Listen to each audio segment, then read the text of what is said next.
Welcome into this edition of Seattle Seahawks Today. Tyrel Dodson with you. Thanks for joining us. We are talking about Richard Sherman today, the former Seahawks star and now analyst for Prime Video's Thursday Night Football. Also has a fantastic podcast. He put the Seahawks on blast, in particular Mike Macdonald and John Schneider. We'll show you what he had to say and react to it coming up in just a matter of moments. If you want to show some love to Richard Sherman, like today's video, let's make it known loud and clear. We love Richard Sherman around here. What a guy. What a Seahawk. I want to see at least 500 likes on today's video for Richard Sherman. Who knows? He may be watching. Somebody close to him may be watching. We just want to send a message loud and clear. We love Richard Sherman. Like the video. Show him some love. We'll get started here on today's show.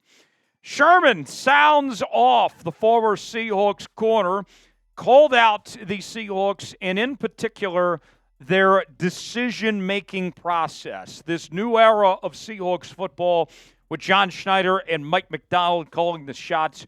We've already seen a lot of turnover within the last few weeks, specifically with the linebacker position, with the trade where they moved on from Jerome Baker, the trade that was a part of that where they brought in Ernest Jones, and then the release of Tyrel Dodson. What does all that mean for what the Seahawks have done?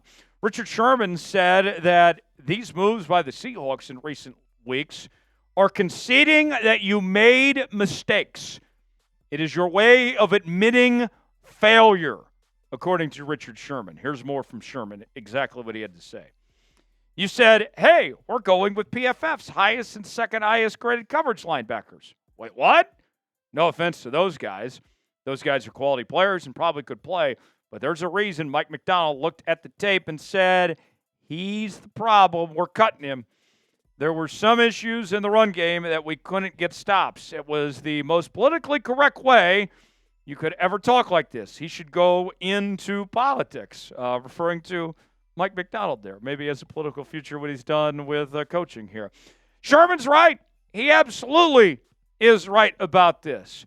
The Seahawks were so high on bringing in Dodson and Baker.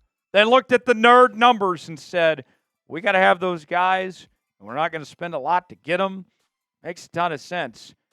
And the truth of the matter is that Mike Macdonald, and this is more so, I think, Macdonald than it is John Schneider, because this was an area specifically that Mike Macdonald wanted to do differently from the previous regime. They whiffed. They whiffed on those linebacker additions. Let's be honest here. They screwed up, and the changes that they've made have said what Richard Sherman said. It was their politically correct way of trying to fix it on the fly and admitting that they messed up. Sherman added more. He said the following. Then you trade Jerome Baker to get a linebacker you wanted. So that was $11 million that you spent on linebackers to replace Bobby Wagner that are no longer on the roster. 9 games into the season. I don't know if Bobby's making $7 million this year. So you could have kept $7 million to keep a guy who knows his team, knows his teammates, respecting the locker room.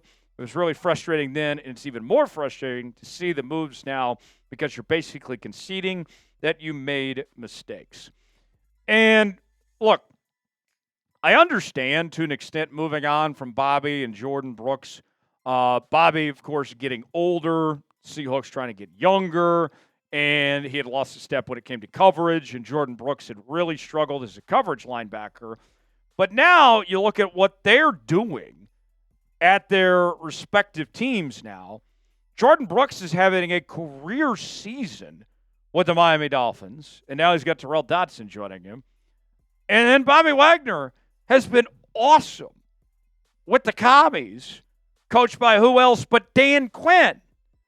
So while the Seahawks are still searching for answers, trying to figure out what the hell they're doing at the linebacker position, the two guys that weren't good enough for them are doing pretty good themselves.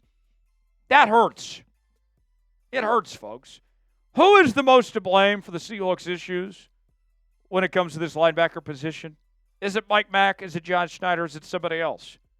Do you want to throw Jody under the bus? Go ahead and throw Jody under the bus as far as I care. Let us know who's the most to blame for these issues in the comments section. We are talking all things Seahawks each and every day on this very program called Seattle Seahawks Today.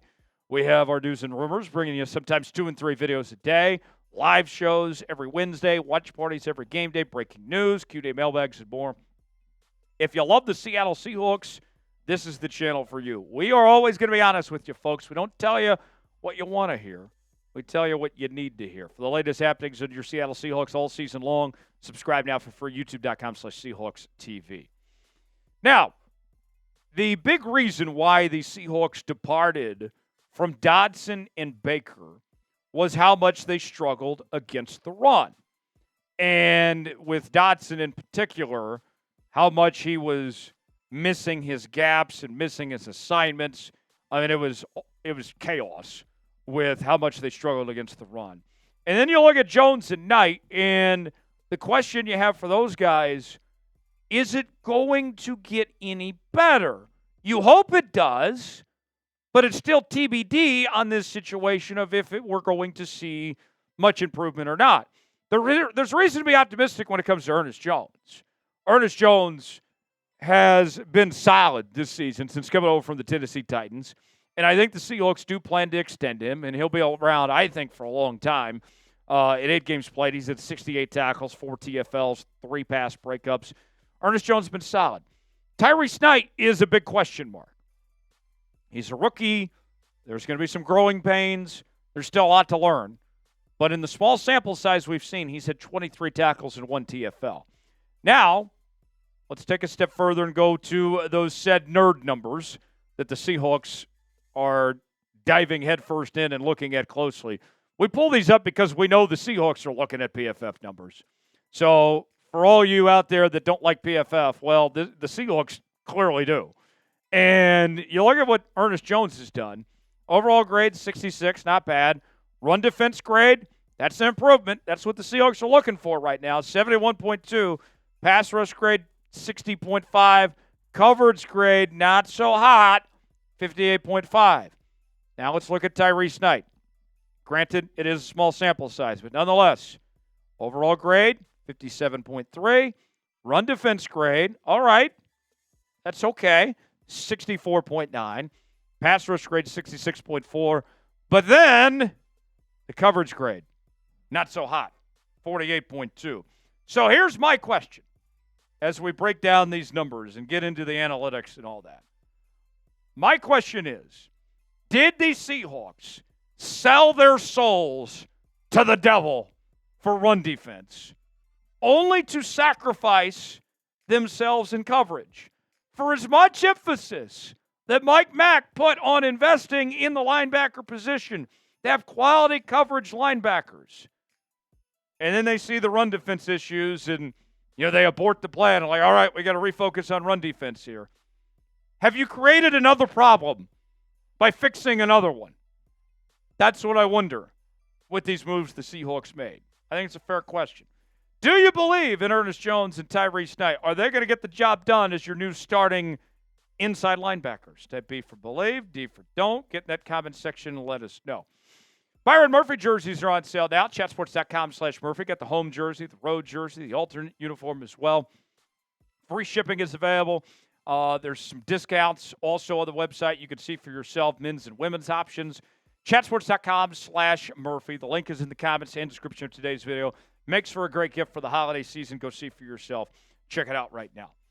So Daniel Jeremiah, who does a fantastic job on the NFL Network covering the National Football League, and he's over the draft and the scouting reports and all that. He did a local interview with Seattle Sports, and one of the things that DJ brought up was he said that this move to go ahead and move on from Baker and move on from Dodson and turn things over to Jones and Knight is a long-term play, that it's not even about this year in 2024.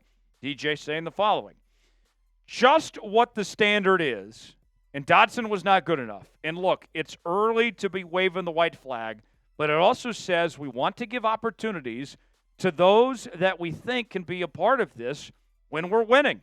When we're a championship caliber team, who are the guys on this team that are going to be a member of that championship caliber team?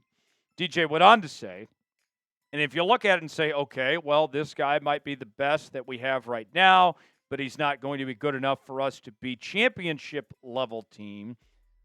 Let's get a look at some other guys and try to figure out who's going to be on that roster. So, much like a teenage girl in college, the Seattle Seahawks are still finding themselves. They're trying to find their identity. In some ways, you could say that this is about the future for the Seahawks. That if we're focusing in on 2024, that yes, they did move on too quickly from Tyrel Dodson, that they should have given him more of a chance and got more of a sample size to let the year play out. And if it doesn't work out, then go ahead and let him walk and not renew his contract. But they felt otherwise. They said, look, we're trying to build this thing for the next several years, that we're still in a rebuild process. We need to know what we got in Tyrice Knight, whether he is good enough to be on a championship caliber team or not. And now you go forward with this lineup. Knight and Jones, your starters. We're double Jonesing in this linebacker room. You got to keep up with the Joneses. I love seeing Joneses there. With Draymond Jones and Derek Hall there. I think we're going to see Drake Thomas a decent amount as well going forward. But it's a huge opportunity. I think that you look at both these guys, and Tyrice Knight's trying to prove that he's worthy of being the long-term solution and being a starter throughout the rest of his rookie contract. And Ernest Jones the next few weeks has got a chance to show why he deserves a long-term extension with his contract running out at the end of this year. We mentioned Richard Sherman at the top of the show. I want to know real quick, what's your favorite memory of Sherman? Way in the comment section, let us know what comes to mind when you think of Richard Sherman. Appreciate you joining us. If you enjoyed today's show, want to show Richard Sherman some love, hit the like button. I'm Tyrel Jones. Thanks for joining us. We'll see you next time here on Seahawks Today.